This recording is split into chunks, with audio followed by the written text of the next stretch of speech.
Are you tired of your home feeling bland and boring? Let's spice things up with these 10 incredible design tips. First up, create a mood board. Use Pinterest or Canva to gather images that inspire you. Next, maximize natural light with sheer curtains and mirrors. Lighter walls help too. Colors can change everything. Use lighter shades in small rooms and bold colors for accents. Remember the 60-30-10 rule for balance. Declutter like a pro. Follow the one in, one out rule and use storage solutions to keep things tidy. Layer textures for depth. Mix soft throws with wooden furniture for a cozy feel. Invest in statement pieces. Think bold art or unique lighting. They'll instantly elevate your space. Remember functionality. Choose furniture that's both stylish and practical.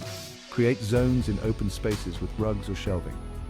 It helps define different areas. Bring nature indoors with plants. They add life and freshness. And finally, add personal touches, photos, souvenirs, vintage find. Make your home uniquely yours. Which tip are you excited to try first? Let us know in the comments. Don't forget to like, subscribe and share for more awesome design ideas. Happy decorating!